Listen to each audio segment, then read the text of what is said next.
Hello, family, and welcome. We're excited to get started with this week as we wrap up this series on the new man. This is a teaching that we're calling Living the Spirit Life, as Masood is with us to tie together everything that we've learned through this and talk about how we move out and put on the new man and live out this spirit life. It's awesome.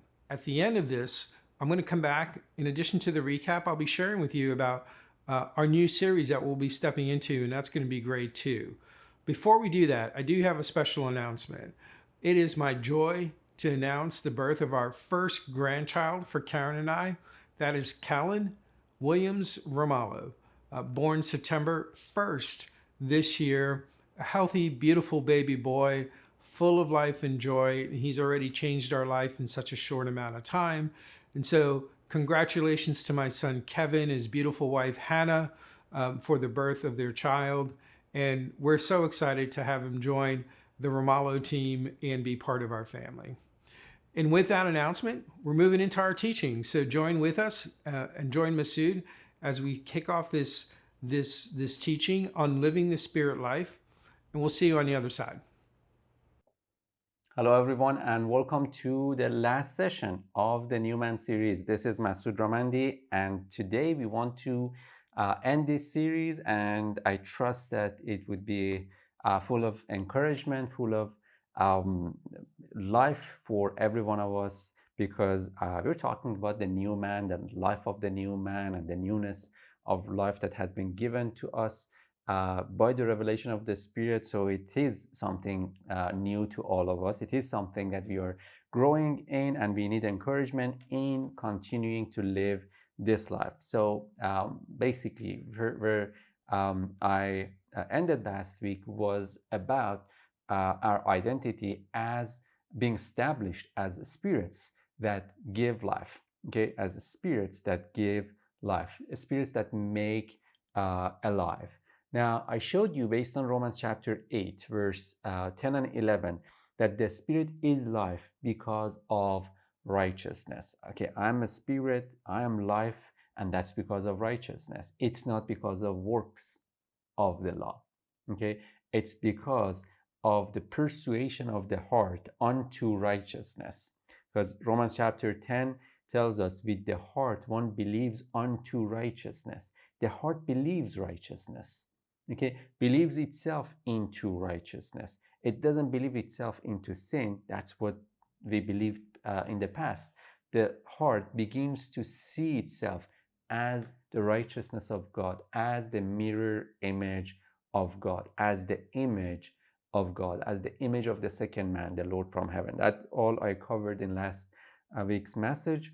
But today, we want to look at basically a life that is lived this way, okay? Because we're not talking about us being God in the sense of when we say we are spirit, we are life. We're not talking about like I am and there is nothing beside me. We're not trying to create any new theology, but what we are trying to see is what actually God has shown us in the sense that He has made us one with Him.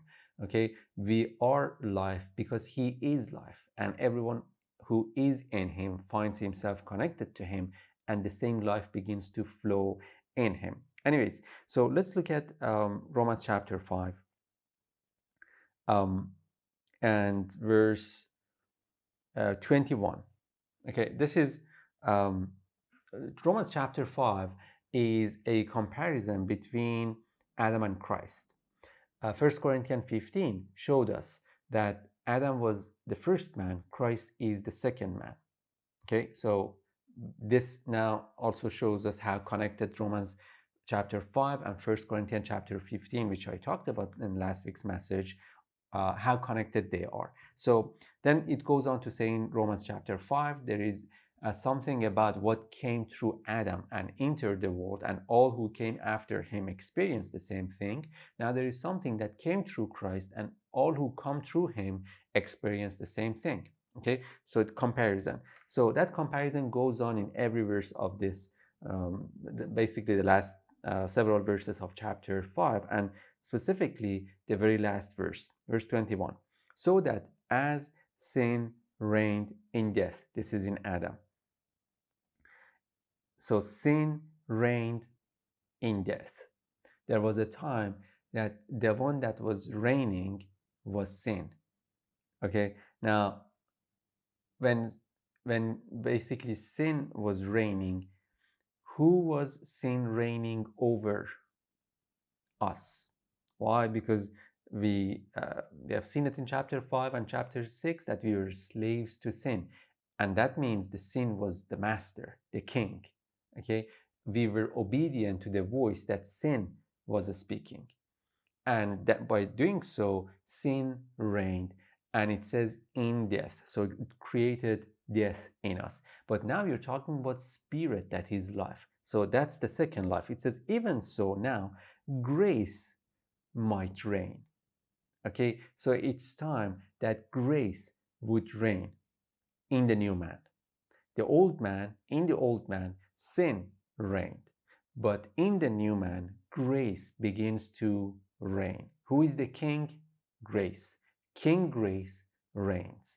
Now it says grace might reign through righteousness. Okay. Grace might reign through righteousness. What does it mean that grace would reign in righteousness? Let's look back at look at basically the first part of the old life of the Adam's life. It says sin reigned in death. Sin reigned in death. But now grace reigns through righteousness. So how did sin reign?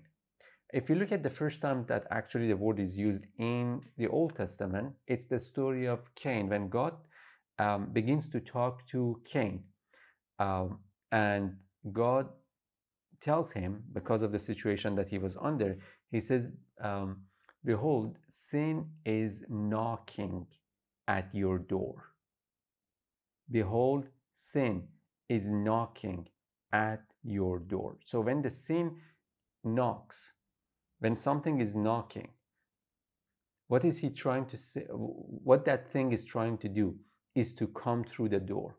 So God says to Abel that sin wants to enter you, but you must rule over it. You must master over it. You shouldn't allow the sin to come in, because when it comes into the house, it will rule over you. So you shouldn't allow sin to come.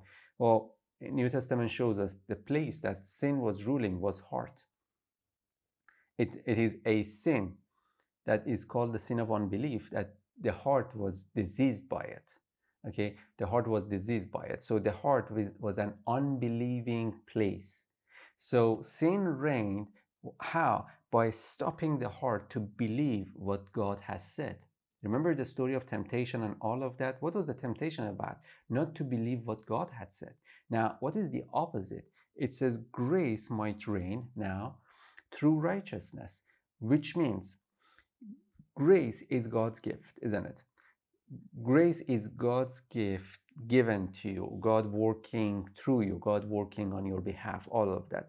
And it says there is a need for a grace in us to work. And it says it will work through righteousness. What does it mean? When you begin to see, once again, I say that you are the righteousness of God, that you are righteous, then grace would be received by you more and more. Why? Because it's the heart that believes unto righteousness, and it was the heart that believed unto sin. It was the heart that came into unbelief. It's the heart that comes to belief. So when a heart that is believing, a believing heart, sees itself righteous and receives grace much easier, it doesn't labor. It's easy for a righteous heart to receive from God a gift of grace. Okay, so anyways, we were talking about the spirit that the spirit that is who we are now, and the more we actually live by this consciousness, the more it will we will see the result of that in our life. So let's now look at a few verses before that to see more of this. Look at verse 12. It says, therefore, just as through one man sin entered the world. So what man? Adam. sin entered the world. What does that mean? Unbelief entered the world. Okay, his children were trained by the wisdom of unbelief. His grandchildren were trained by the wisdom of unbelief. They were they were made wise by their own heart, unbelieving heart. Instead of receiving that which God gives, believing what God gives, their own heart began to dictate what is true. Okay, this is just amazing. I mean, I think we have seen some of these verses um, as if, I mean, what mankind has done, man attributes to God. It wasn't God that did anything evil to man, it was man that began to become evil. How? By rejecting the life of God, by rejecting that gift of God. So when you reject something, you have a full, you have a hole in your system, in your heart. And what are you going to try to do to actually fill it with something? That's when you begin to talk, to begin to think, and begin to analyze, and begin to um, gain wisdom. And that is not God's kind of wisdom. Anyways, so he says, through Adam, that way of life, that lifestyle of sin entered the world, the lifestyle that man became self-sufficient. No need for God, no need for truth, no need for revelation of his identity. Just to go out and work and make for himself something, to make a name for himself, to make, um, you know, um, a city for himself. Literally, that happened a few chapters later, Genesis chapter 10, the story of the Tower of Babel. That's where the children of Adam got together and said, let us make a name for ourselves. Well, I thought the name of your father was in your forehead, upon your forehead, that you were all children of God. Why do you need any other name? Well, because they don't know they are the children of God. They're making a name for themselves. See how separated life, separated mind can actually make us to labor. And this is not the life that God intended for us. Anyway, so therefore, just as through one man sin entered the world, and death through sin. Now, you know the story. Again, God said, the day you eat, you will die. Simply, the day you unbelieve, you won't believe, you will die. Right? God said the symbolic language was, eating will make you die. Here, it says sinning will make you die. So eating is sinning. But what was the sin? Unbelief. What did they eat? The false teaching, which came in the form of a temptation. And we know all of that. Has God really said? We know that in the life of Jesus. If you are the Son of God, did God really say you are the Son of God? Okay, so anyways, therefore, just as through one man sin entered the world, and death through sin, and thus death spread to all men because all sinned. Verse 14, verse 15, but the free gift is not like the offense. Okay, so he suddenly changes the language from sin, from what came through Adam, but then now the gift, and the gift that came through uh, another man. Let's continue. For if by one man's offense, Adam, many died, because remember, sin entered, unbelief entered, and death could work through unbelief, much more the grace of God and the gift by the grace of the one man, Jesus Christ, abounded to many. Okay, so he's trying to say now God is bringing us back to the way it was supposed to be. It was supposed to be not by unbelieving, not by sin. It was to be by believing, by receiving that gift of grace that God gives. This is basically the life that, I mean, we looked at verse 21. Sin reigned in death, but now grace reigns through righteousness, which means God's will for mankind is to receive grace, and a little bit more grace, and even a bit more of grace, and even a bit more grace, to the point that you have received that which is called the abundance of grace. Let's continue. Verse 17. For if by one man's offense death reigned. See, offense calls death to reign. offense causes death to reign. That's amazing. Offense. Okay, I don't want to go into the whole meaning of the word offense and what it looks like, but um, an unbelieving heart that doesn't believe that love that is shown to him will be offended at the one that is giving life. Do you think Adam was offended also in the garden? Yeah, he was offended at God. Now, again, no need to go to the details, but offense. I mean, we see this even. I mean, the normal way of saying that somebody is offended and all of that. They're kind of experiencing death or creating death. When somebody is offended at somebody, what are you experiencing? Is it joy and happiness and all of that? Obviously not. It's just the exact opposite. So, verse 17 says, by one man's offense, death reigned through the one, much more those who receive the abundance of grace and of the free gift of righteousness will reign in life through the one Jesus Christ. Through the one Jesus Christ. So, Jesus Christ is the one through whom you receive these things. You receive grace and righteousness. How do you receive it? Well, back to the story of the cross. It's where he works, his soul labors, and instead of you laboring, he labors for you. Now, what does it look like? That simply means that he showed that God has never been asking anything from you except a hearing ear and a believing heart, nothing else. But man thought that I need this pair of earrings only to know what God commands me to do. And it's not like that. God wanted man to understand what his heart was. So, through the one Jesus Christ becomes the one through whom the will of God is fully manifested. He shows that when I lay down my life for you, that means I don't want your life. I don't want the labor of your soul. I don't want you to bring sacrifice from your soul. What I want you to know that you are children. And if you are children, you're heirs, heirs of God, and co heirs with Christ. See, this concept of grace, righteousness, salvation, this must continually go within us. In fact, Romans chapter 8, chapter 10 also gives another aspect to this. It says there are only two things there is a heart that believes and a mouth that confesses, because it says, with the heart one believes unto righteousness, and with the mouth it's spoken unto salvation. Righteousness and salvation. So it says that wholeness that you're desiring, that salvation that you're desiring, comes from righteousness. Okay? People think it's from sin to salvation. No, it's from righteousness to salvation.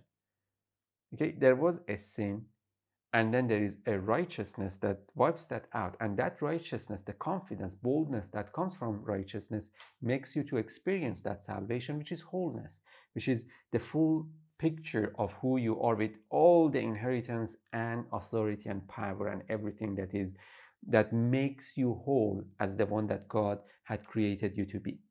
So it's not like you're being saved from sin and that's it. No, there was a sin. You were saved from sin of unbelief by giving an identity of righteousness because you believe that's who you are, and the working out of righteousness makes you whole. The boldness, once again I say, in of righteousness shows you that you have access to a grace. That's how it works. That you have access to this grace and you receive that grace and you begin to become whole a bit more and more and more. Well, I don't want to become technical saying that you are already whole. Obviously, if you don't experience that, there is a difference between it, the objective and subjective, the truth and the experience of that truth. So we are not in the mood of just trying to say it's all that I need to be, I already am, and then go about living our own way. I don't think there is anybody who is listening or watching this message has that in mind, thinking, well, I'm already good, I mean, let me just go live my life, and then the result of that life is nothing but again labor. Okay, so we're talking about having um, that which is truth um, received and experienced. So because of that, now we're looking at basically the life of the new man, the spirit, recognizing that he's now righteous. Remember, we talked about this. The spirit um, basically is the righteous spirit. That righteous spirit, by grace, brings wholeness to the rest of our being, to the soul and to the body. Okay, so now my point is, when we say I am a new man, I'm not the old, that means I shouldn't be under the law of the old also. I should be under the law of the new. Okay? And the law of the new has nothing to do with sin. Okay?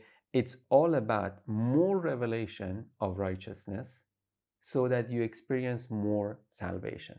This is, I mean, all over. Romans chapter 1, verse 16 onward says that Paul says, I'm not ashamed of the gospel of Christ, for it is the power of God unto this salvation. Okay?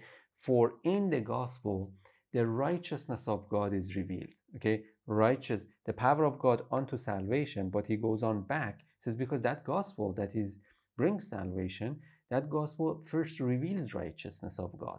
Okay? And in the revelation of the righteousness of God, you are being revealed as his righteousness, as his mirrored image once again.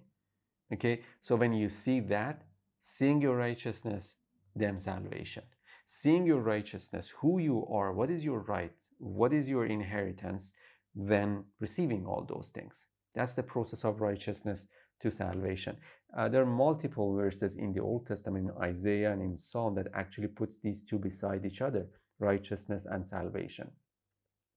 Even they are also named as different parts of the garments of the priest, in the form of a robe of righteousness and a garment of salvation. There are things, layers that you put on. Okay, back to new man. Put on the new man. How do you do this? There are layers of this clothing that you put on. Righteousness and then salvation speaks of that which is from within to that which is in the outer to be seen.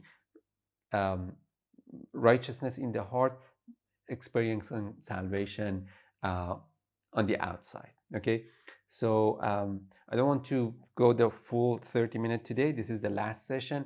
I want to give you a bit more time to kind of perhaps go through, of your mind, just go through that which we have been talking about from the beginning of this series. And I think it's been 19 sessions, if I'm not mistaken. Just bring all of that to this last session and see how actually this can give you tips for your day-to-day life. I know that not everybody has that availability of time just to go through the scriptures often and read them and study them. I totally understand that. That's why I'm saying let's get a few tips, something that can actually become, if you don't remember anything from the teachings, just to have those few and consciously make a decision for the next 30 days to actually have a list, maybe 4, maybe 5 of the things that are practical according to the revelation of this new man, and live by them. Okay, maybe you need something in your morning, right after you wake up, to actually make you sober quickly and you start your day that way. Maybe you need something for your midday when you are, in the midst of everything that has been coming your way, and you need to have a reminder going back to those tips and realize, oh, wait a minute, let me just pause and let me know the truth. And perhaps you realize that you're not a soul, you're a spirit, and you operate from that place. Maybe you need something for before the bed, when you go to bed and you want to have, a peaceful, calm sleep. And get those things in your mind, meditate on them, and go to bed by that.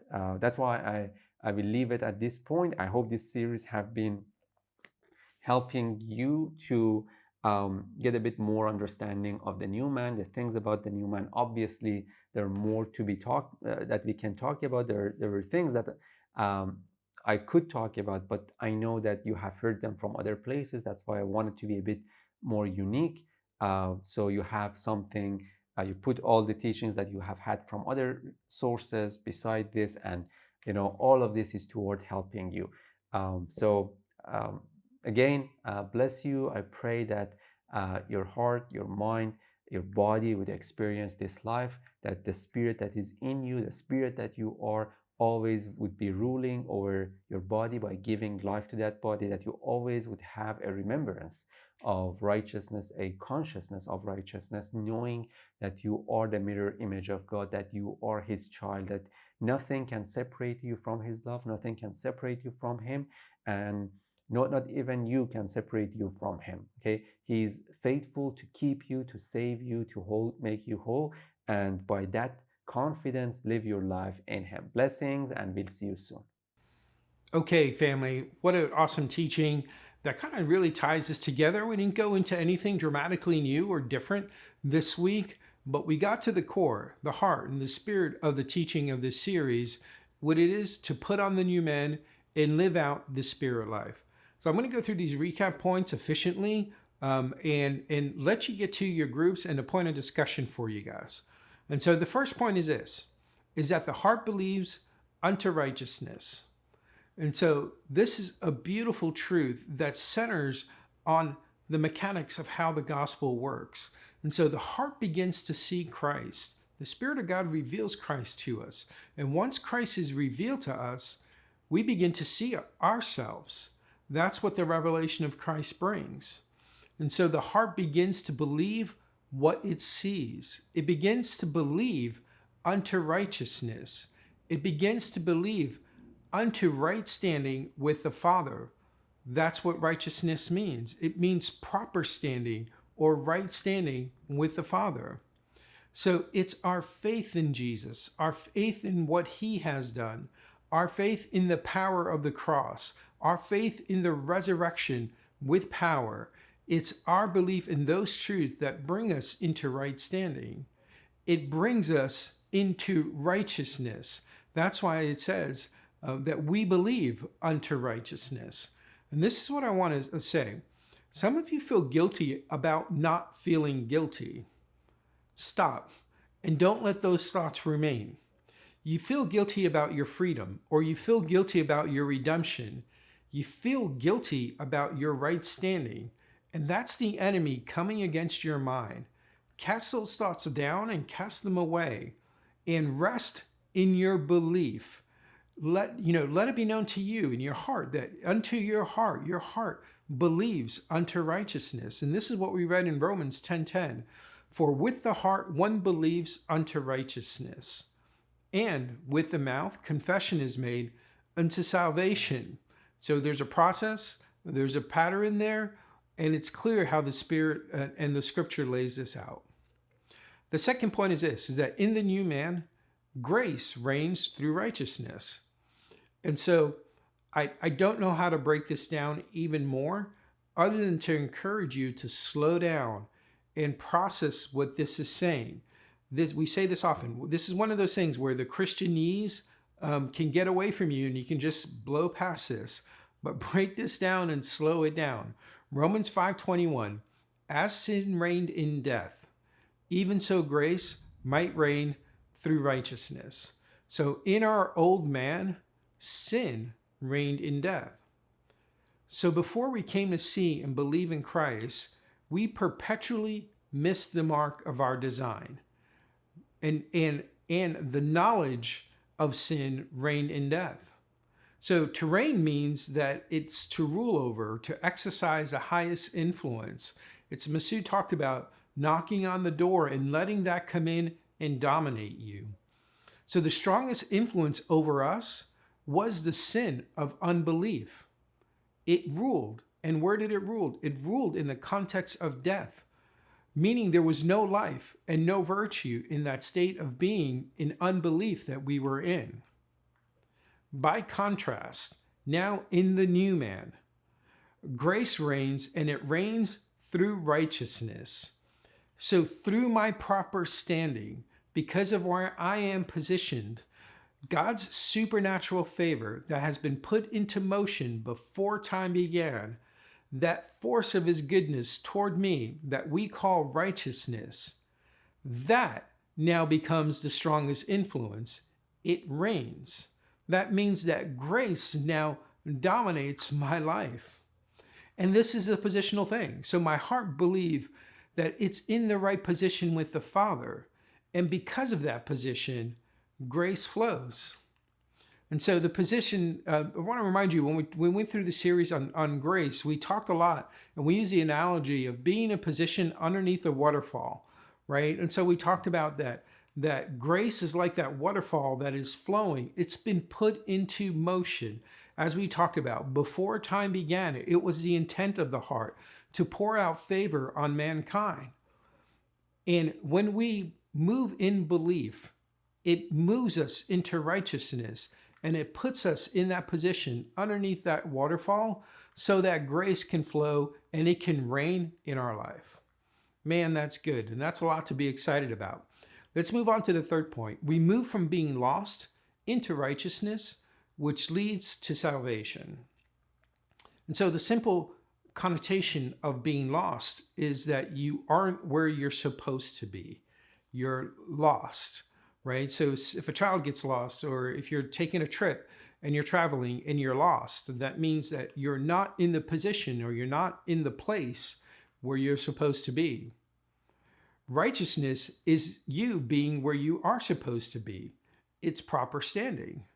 So it's me positionally in relationship with the Father and not being lost. That's why we use the term lost. When my belief moves me into righteousness, then I can move into salvation, or the fullness of salvation. That's me walking and living as the new man, which is the whole point of this teaching. So we are rescued from the sin of unbelief, a place where we didn't believe. But once we see Christ in that image of him revealed, so that we may come into belief unto righteousness, so that we are made whole and complete as the new man.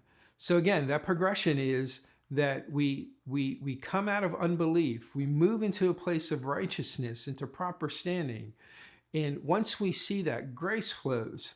And once we see that grace, we can move into the fullness of salvation. That is good. And the fourth and final point, this is a point of encouragement that Masood made. I'm going to emphasize it here. Take stock and make a plan for how you will put on the new man. Okay, family, so we've covered a ton of ground and amazing truths in this series. And you can almost think of this as a second half of the series on God's master plan. And so it's a natural extension or first cousin of that first series that we tackled at Word of Christ. We're listening, and what I'm going to do here is we're going to list all the topics on your video screen. And in the description of this video, you're going to find a link to the playlist for the entire series. You can go back and hit any of those teachings, or if there's something that's standing out to you or that you want to revisit, I encourage you to go back. And if you don't have time to do the whole video, remember the last 10 minutes of each video are our recap. You can get the core and the essence of the teaching just in 10 minutes, if that's all you have time to go back for. And so, as Ms. Sue's encouraged you to do, zero in on a few things that you can bring into your life that will help you step into the course of how you will live in the new man. It will set the course for how you start living this out. If you're in one of our groups, take that as homework this week, and then come back next week before we start on our new series, which is going to be great. Then share one or two things that you're doing in your life that is positioning you to really walk in the reality of this new man. And so again, on the screen is a listing of all these teachings that we've done, and I'm highlighting a few. You can't go back and listen to all of them, but a few that you're going to want to touch on that have so much and kind of capture it. There are two in the beginning, a few in the middle, and two at the end that connects all of this. These were, to me, were the cornerstone teachings of this series. They're highlighted there in your screen in a different color, and you can see what those are. But they're all available in this playlist that's in the link of this video and available to you. All right, family, it's been an amazing series. Here's what's coming the next series. we are moving into a study on the book of Galatians, and this is going to be powerful. This is the first time that we're taking a holistic study of an entire book. We've always done more of a topical approach where we move to different parts of the scripture. This series, we're going to unpack the book of Galatians and start this new series and see what the Spirit of God is showing us in that. And so get ready to join us on that journey. It's going to be awesome. Thank you for being with us the past 4 months of this teaching on the new man. And remember, don't let this go by. Make it a part of your life. Be intentional about it. And the Lord will bless you and will honor you in your pursuit.